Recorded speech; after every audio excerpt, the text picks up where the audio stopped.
I found a flower. Not all such cases were so bitterly fought. In 1917, Sir Arthur Conan Doyle came upon an incident that soon became well known throughout Europe.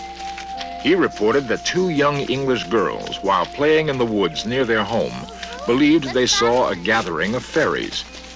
They returned to the spot soon afterward and took these photographs.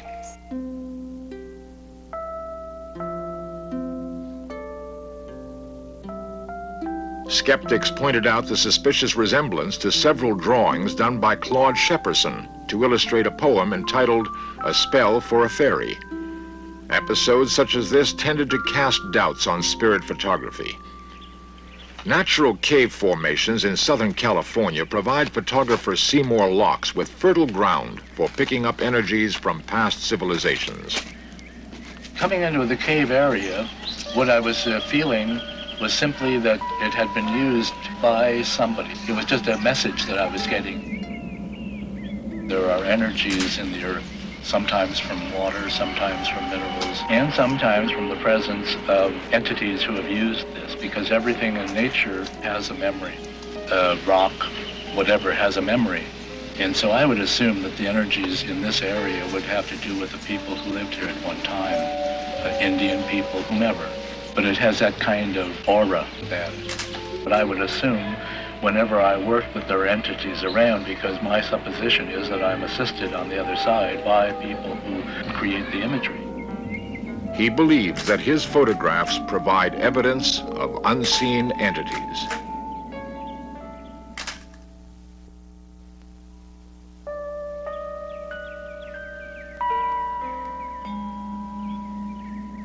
More than 10 years ago, unexplainable images began appearing in photographs taken by Seymour Locks.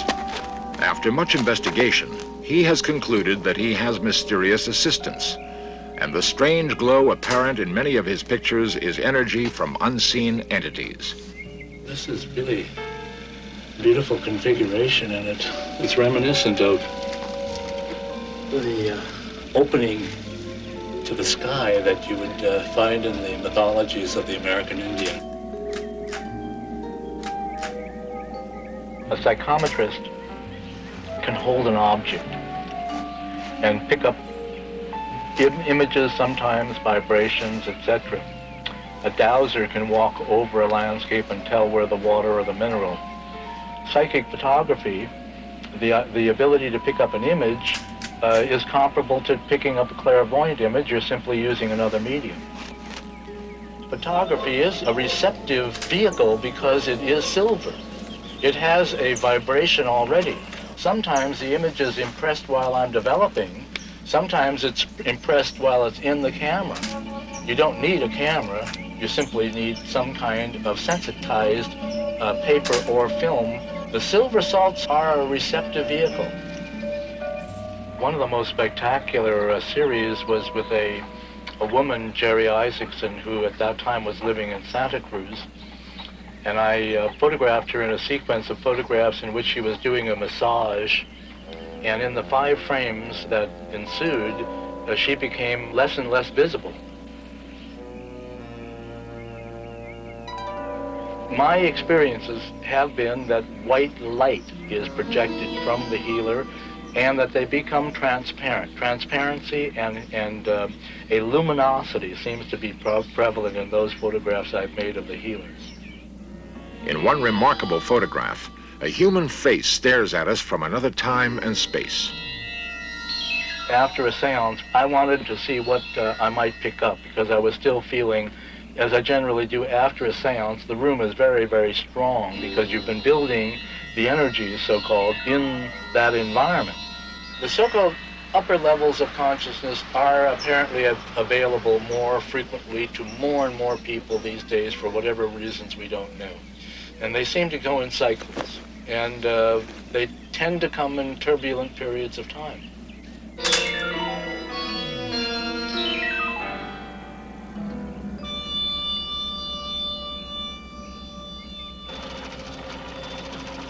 Perhaps we are still evolving.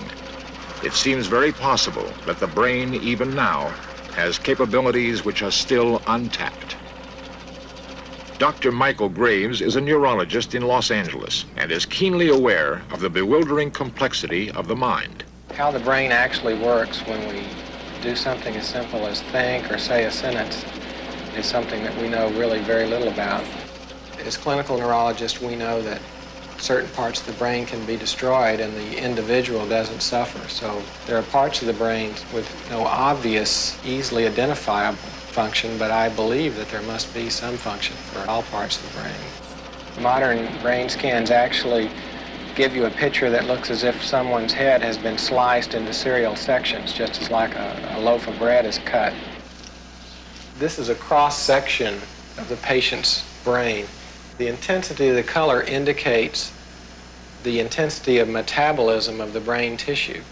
For example, here we see a red area in the temporal lobe of the brain. That's the part of the brain which is metabolizing or using energy the most intensely. Other areas are yellow or even blue. They're using energy less intensely. This technique could tell us what part of the brain is most intensely operating during any mental function, including telekinesis or any psychic phenomenon. Once we get that step is accomplished, there would still be unanswered questions as to how that part of the brain did that job.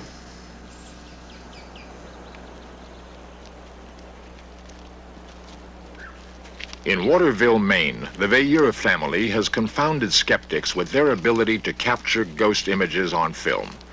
For 15 years, they have explored the natural hunting grounds of ghosts and have taken photographs that raise questions about man's true nature and the limits of our physical reality.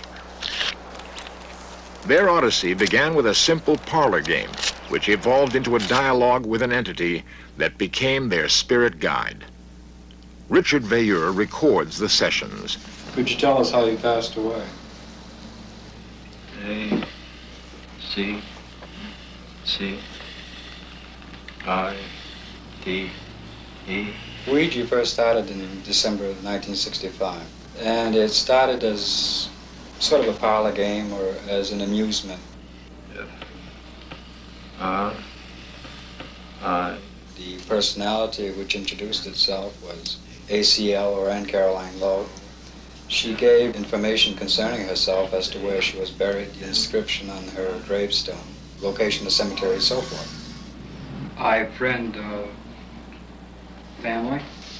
That's what I get out of it. Would it be possible to photograph you? Yes.